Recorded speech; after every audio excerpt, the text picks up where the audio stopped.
Our video is a story that sheds light on the ill effects of electronic waste.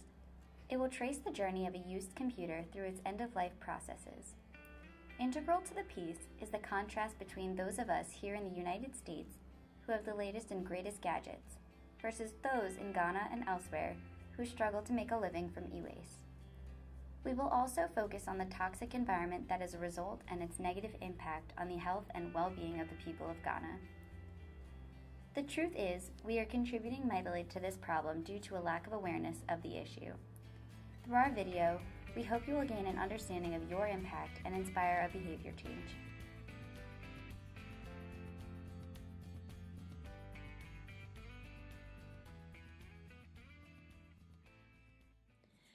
Meet Mac. Mac and I are friends. He's been by my side almost 24/7 for the last 4 years. Whether it was helping me get a paper done or just surfing the web, Mac was the one I counted on.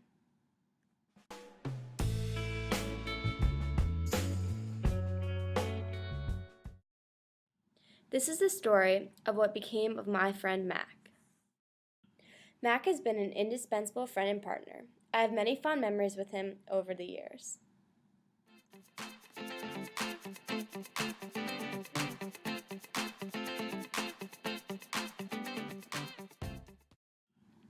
Unfortunately, as wonderful as Mac has been, he's entering his golden years.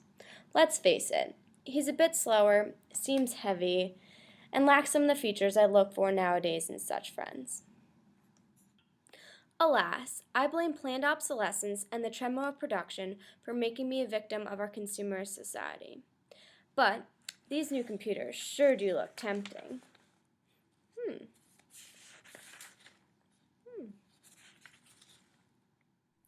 Planned obsolescence is a manufacturing decision by companies to make consumer products in such a way that they become out of date or useless within a known period of time. This ensures consumers will buy the product multiple times rather than just once. The treadmill of production perpetuates ecological and social harm through self-reinforcing mechanisms of increasing rates of production and consumption. Capitalist market economies require increasing the extraction of materials and energy from natural systems. When resources run low, multinational corporations search for alternative sources rather than conserving and restructuring production. I couldn't just throw Mac away. I knew parts of him could be used for other special devices. So I did some research online and found a place that promised to recycle out-of-date computers and properly dispose of them in an environmentally conscious way. What Mac's owner does not realize is that many organizations claim to recycle e-waste, but in reality are just sending broken computers and other electronic devices to third-world countries to circumvent stricter policies of e-waste recycling that exists in the global north. The fact is, electronic recycling is a misleading characterization of many disparate practices that are mostly unregulated, including demanufacturization, dismantling, shredding, and burning. This system of exportation is a result of recent neoliberal changes in state policies and programs that have been introduced to bridge the digital divide between developed and the developing world. So off I sent Mac to a recycling facility. Unfortunately, what Mac's owner doesn't know is that this recycling facility is actually a simple dump site in Accra, Ghana. Multinational corporations and developed countries view the global south as a path of least resistance, where they will not be held accountable for their environmental burdens. Ghana has become subject to the electronic waste of developed countries for so long now that they have created livelihoods around the process. As a result, poverty in this country has led citizens to backyard recycling of e-waste. The Basel Convention, created in 1989, was organized in order to counter the unsustainable and unjust effects of free trade of toxic waste. In 1994, the Basel Convention agreed to adopt a total ban on the export of all hazardous wastes from rich to poor countries for any reason, including recycling. But to date, the United States is the only developed country in the world that has not ratified the Basel Convention. Instead, the current U.S. policy encourages the quick and dirty route of export of electronic waste hidden under a green cloak of the word recycling. In other countries such as Europe, Export of e-waste that floods developing countries is a result of low labor costs and lacks environmental and occupational regulations. The same was happening to Mac's friends and cousins all around the world as well.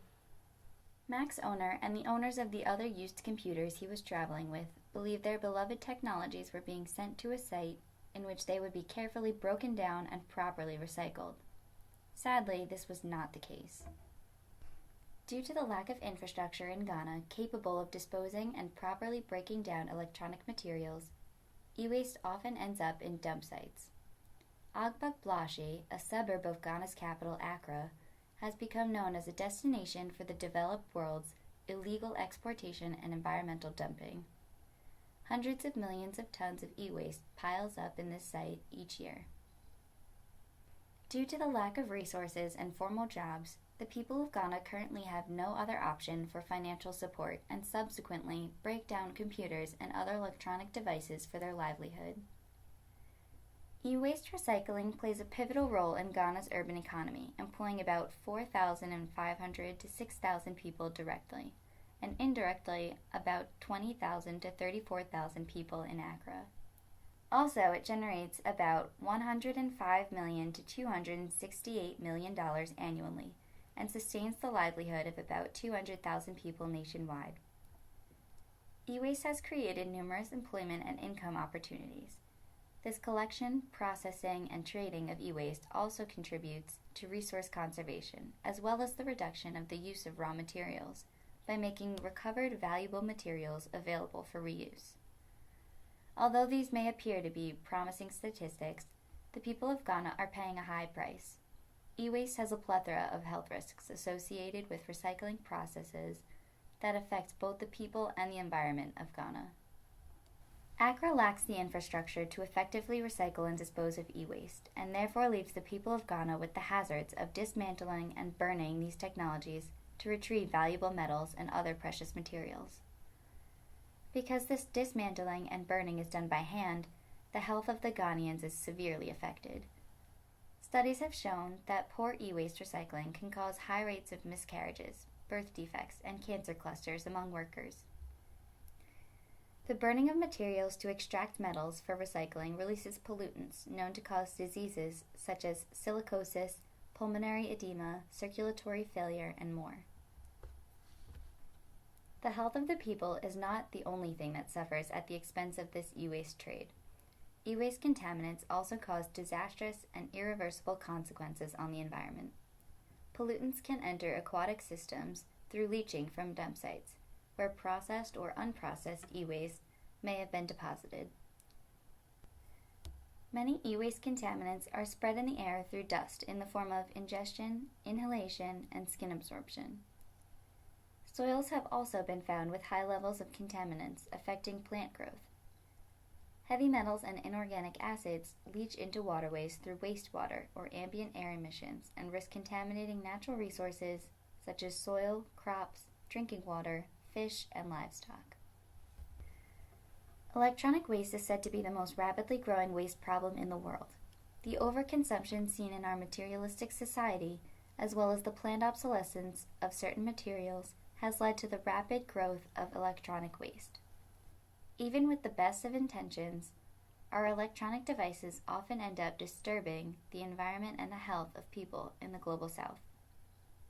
MAC has now affected the lives of the Ghanaian recycling workers as well as those who are impacted by the vast pollution of MAC's toxic components.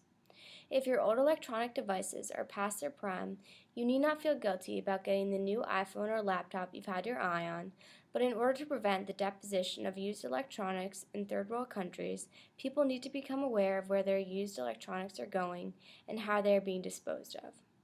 Find your friends Mac, Patty,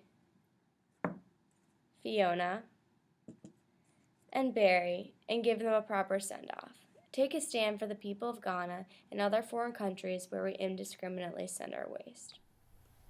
eStewards is a website that is comprised of over 40 e-recyclers with 100 locations across the U.S. and Canada that were qualified by the Basel Action Network, BAN, as meeting a pledge to use only globally responsible, safe means to process electronic waste.